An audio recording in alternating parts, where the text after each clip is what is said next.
The call came at 3:17 p.m. on a Tuesday afternoon while I was reviewing architectural plans for the new Williams Hospitality Resort in Carmel. My phone buzzed with my brother's number, but when I answered, it was his fiancée Victoria's voice that greeted me. "Sarah. I'm so glad I caught you." Her tone was syrupy sweet, the fake enthusiasm she always used when she wanted something from me. "I'm calling about our engagement party this Saturday." I leaned back in my executive chair, looking out at the San Francisco Bay from my corner office on the 45th floor. Through the floor-to-ceiling windows I could see Alcatraz Island in the distance, a view that had cost me $12,000 a month in rent when I'd first started Williams Hospitality Group 8 years ago. Now I owned the entire building. "What about it, Victoria?" "Well, there's been a little change of plans. We've decided to make it a more intimate affair. You understand." I set down my pen and gave her my full attention. Victoria Chin had been engaged to my brother Michael for 6 months, and in that time, she'd made it abundantly clear that she considered me an embarrassment to the family she was marrying into. "I'm not sure I do understand." Victoria's laugh was sharp and dismissive. "Sarah, sweetie, let's be honest here. This is going to be a very upscale event at the Bayview Country Club. We're talking about a $50,000 party with all of San Francisco's elite. Michael's law firm partners will be there, my father's business associates, people from the country club board." "Okay. You're too poor for our engagement party. I mean, look at yourself. You drive that old Honda, you live in some tiny apartment, you work at that little nonprofit nobody's ever heard of. We just can't have you there making everyone uncomfortable." I glanced at the framed photo on my desk from last month's groundbreaking ceremony for our new resort in Maui, me holding a golden shovel, standing next to the governor and 3 major hotel industry CEOs. The caption read, "Williams Hospitality Group announces $2.8 billion Pacific expansion." "Victoria, I think you might be misunderstanding my situation. Stay home, Sarah. We don't want any embarrassment at our special day. This party is about celebrating success and achievement, not whatever it is you do at that charity place." I looked around my executive office, at the awards lining the walls, the industry magazines with my photo on the covers, the architectural models of the 12 luxury resorts I'd built across 3 countries. "I see. I knew you'd understand. You've always been so reasonable about knowing your place in the family. Anyway, I have to run. The caterers are expecting my call, and there are a million details to coordinate when you're throwing the social event of the season." "Victoria, can I ask where you're having this party?" "The Bayview Country Club, of course. Michael pulled strings to get us the grand ballroom. Apparently there was a waiting list, but his law firm has connections. It's going to be absolutely perfect." I smiled, looking at the Bayview Country Club membership certificate hanging on my wall, the same certificate I'd received 3 years ago when I'd purchased the club through Williams Hospitality Acquisitions. "The grand ballroom is beautiful," I said. "Great choice. Thank you. I knew someone with taste would appreciate it. Anyway, I should let you go. I'm sure you have, whatever it is you do, to get back to. Actually, Victoria, I do have some business to handle. Enjoy your party." "Thanks. Bye, Sarah." The line went dead. I sat staring at my phone for a moment, then burst out laughing. Victoria had just uninvited me from an engagement party being held at the country club I owned, because she thought I was too poor to attend. My assistant, Jennifer, knocked on the door. "Ms. Williams, your 3:30 is here." "Cancel it," I said, still smiling. "And get me the general manager of Bayview Country Club on the line. Right away. Anything else?" "Yes. Pull the Chin Williams engagement party reservation for this Saturday. I want to review all the details personally." 20 minutes later, I was speaking with Robert Martinez, the GM of Bayview Country Club. "Ms. Williams, what a pleasant surprise. How can I help you today?" "Robert, I understand there's an engagement party booked for this Saturday evening. The Chin Williams party." "Yes, let me pull that up. Here it is. Victoria Chin and Michael Williams, Grand Ballroom, Saturday evening. They've booked our premium package, champagne reception, 5-course dinner, full bar service, live orchestra. It's actually one of our larger events this month." "I want to cancel it." There was a pause. "Cancel it? Ms. Williams, may I ask why? Is there a problem with the service or facilities?" The problem is that the host specifically uninvited the club owner from attending because she believes I'm too poor to be seen at such an upscale event. Another pause, longer this time. I see. That's highly unusual. Should I call Ms. Chin to discuss the cancellation? Yes. Tell her exactly what I just told you, that the event is being cancelled because she uninvited the owner of the facility. Understood, Ms. Williams. What about their deposit? I thought about it. The deposit was probably $15,000, a significant amount for most people, but barely a rounding error in Williams Hospitality's monthly revenue. Keep it. Consider it a lesson fee. Very good, Ms. Williams. I'll make the call immediately. At 6:47 p.m. my phone rang.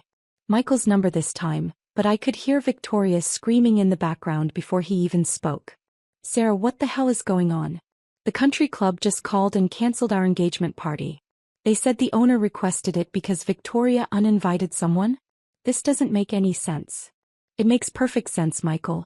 Victoria called me today to uninvite me from your engagement party because I'm too poor to be seen at such an upscale event. That's impossible. You don't own Bayview Country Club. Actually, I do. Williams Hospitality Acquisitions purchased it 3 years ago as part of our luxury venue portfolio. Silence. Complete total silence. Michael.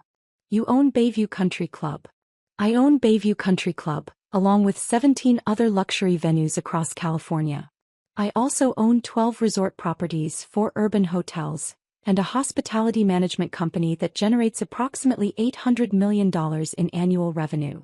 More silence. But Sarah, you work at a nonprofit. You drive a Honda Civic. You live in that small apartment in the Mission. I volunteer on the board of 3 nonprofits because I believe in giving back to the community. I drive a Honda Civic because it's reliable and environmentally responsible. And I live in a 3,500 square foot loft in Soma that I bought for $4.2 million. This is insane. You're telling me my sister is a multimillionaire and I never knew about it. Michael, when's the last time you asked me about my work? When's the last time anyone in the family showed interest in what I do for a living? He was quiet for a moment. I don't know. I'll answer for you, never. You all assumed that because I dress casually and drive a modest car, I must be struggling financially. Nobody ever bothered to ask about my actual life. Victoria's voice came through clearly now, shrill and panicked. This is a joke, right? Some kind of mistake? Sarah can't possibly own the country club. Victoria, I said, would you like me to have security escort you from the premises when you arrive on Saturday? Or would you prefer to find that the doors are simply locked? You can't do this. We have a contract. We paid a deposit. You have a contract with a business I own. I can absolutely do this. And your deposit will be kept as compensation for the inconvenience of dealing with someone who judges people by their appearances. Michael's voice was strained. Sarah, please. This is our engagement party. All our friends are invited. Victoria's family is flying in from New York, my law firm partners. Michael, 4 hours ago your fiancé told me I was too poor to attend your engagement party at my own country club. Now you want my help to make sure it happens. We didn't know it was your country club. You also didn't know anything else about my life, my career, or my achievements. You made assumptions based on stereotypes and surface appearances. I could hear Victoria crying in the background now, the reality of the situation finally sinking in. What do you want? Michael asked quietly. I want you to understand that success comes in many different forms, and just because someone doesn't flaunt their wealth doesn't mean they don't have it. We understand that now. Do you? Because this isn't just about the money, Michael. This is about the fact that for 8 years, your family has treated me like an underachiever while I was building one of the most successful hospitality companies on the West Coast. We didn't know. Because you never asked. You made judgments and stuck with them, never bothering to look deeper. My other line was ringing. Probably another property manager calling about one of the evening events at our other venues. Michael, I have to go. I have a business to run. Multiple businesses, actually. Wait. Sarah, please. Can we work this out? Can we start over? I looked out at the city skyline, where the lights of 3 of my hotels were beginning to twinkle in the early evening. In a few hours, thousands of guests would be enjoying world-class service at Williams Hospitality Properties, never knowing they were staying at facilities owned by the woman Victoria Chin thought was too poor for an engagement party. "You can start over with yourselves," I said. "But your engagement party is cancelled. Find another venue." "But where? Everything nice is booked months in advance." "That's not my problem anymore. You wanted an event without me there, so now you have one, no event at all." I hung up. 20 minutes later, Victoria called directly. "Sarah, please. I made a terrible mistake. I'm so sorry for what I said. I had no idea you were successful." "Victoria, you're not sorry for what you said. You're sorry that what you said had consequences." "That's not true. I genuinely apologize. I was wrong about everything." "Were you wrong, or were you just uninformed about my net worth?" She was quiet. "Victoria, if I were actually the poor nonprofit worker you thought I was, would my exclusion from your party have been acceptable?" I don't know." "You do know. You thought it was perfectly fine to exclude someone based on their perceived economic status. The only thing that's changed is that you discovered I have money." "Please, Sarah. Our families are already here." Victoria's parents flew in from New York. Michael's law partners are expecting to attend. This will be humiliating. More humiliating than being uninvited from my own brother's engagement party because I'm supposedly too poor to be seen there? "We'll make it up to you. We'll have you at the wedding, front row seating, whatever you want." I almost laughed. "Victoria, you're planning to have me at the wedding as long as I'm rich enough to deserve an invitation?" "That's not what I meant." "That's exactly what you meant. And here's the thing, I don't need your approval or inclusion. I have a successful business, meaningful work, and relationships with people who value me for who I am, not what I'm worth." "But you're Michael's sister."